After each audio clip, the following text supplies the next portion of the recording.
కేంద్ర ప్రభుత్వం నుంచి ఆవాస్ యోజన కింద వచ్చిన నిధులను వాడుకొని డబుల్ బెడ్రూమ్లు నిర్మించకుండా ప్రజలను కేసీఆర్ మోసం చేస్తున్నారని బీజేపీ రాష్ట్ర అధ్యక్షుడు బండి సంజయ్ ఆరోపించారు.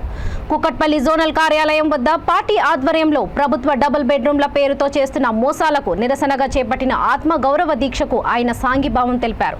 ఈ సందర్భంగా ఆయన మాట్లాడుతూ డబుల్ బెడ్రూమ్ల విషయంపై ఎన్నోసార్లు కేంద్రం జాబితా ఇవ్వాలని కోరినా ఇవ్వకుండా జాప్యం చేస్తూ పేద ప్రజలకు అన్యాయం చేస్తున్నారని మండిపడ్డారు. కేంద్రం నిధులతో డబుల్ బెడ్రూమ్ల నిర్మించి ఉంటే ధైర్యంగా ఆ జాబితాను కేంద్రానికి ఇవ్వాలని డిమాండ్ చేశారు.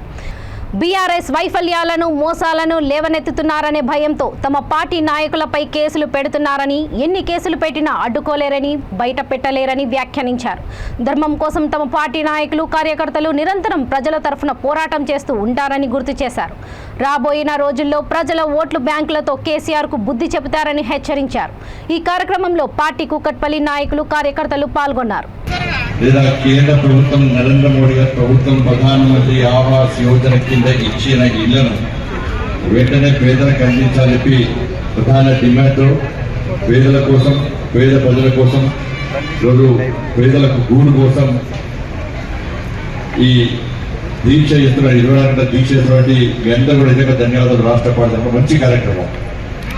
ఇది కార్యక్రమ సభాధ్యక్షులు శ్రీ శ్రీకర్రావు గారు, రాష్ట్ర ఉపాధ్యక్షుడు పెద్దలు శ్రీ మనోహర్ రెడ్డి గారు, రాష్ట్ర అధికార మంత్రి సుభాష్ గారు, అదేవిధంగా ఈ కార్యక్రమానికి కర్మటి కాంతారావు గారు, మీ అందరి నాయకుడు భారతీయ జనతా పార్టీ జిల్లా అధ్యక్షుడు సోదరుడు పెద్దలు హరీష్ రెడ్డి గారు, రాష్ట్ర కార్యవర్గ సభ్యులు సూర్యారావు గారు, భారతీయ జనతా పార్టీ సీనియర్ నాయకులు సూర్యప్రకాష్ గారావు గారు, అదేవిధంగా సీనియర్ నాయకులు భారతీయ జనతా పార్టీ శ్రీ వడ్డపల్లి రాజేశ్వరరావు గారు, స్థానిక కార్పొరేటర్ మా మహేందర్ గారు, ఇక్కడ ఈ పేర్లు బాగున్నాయి, చాలా దూరం పోవాలన్నమాట. సంఘటన ప్రోగ్రాం ఉన్నది.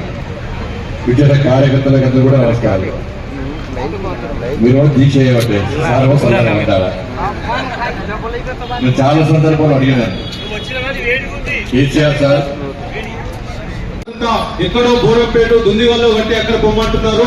అక్కడ కూడా 9 సంవత్సరాలు ఉన్నాయని ఇక్కడ నుంచి దూరం నుంచి చూపిస్తా ఉన్నారు, కానీ మాకు అందడం లేదని చాలా బోర్గా వివరిస్తా ఉన్నారు.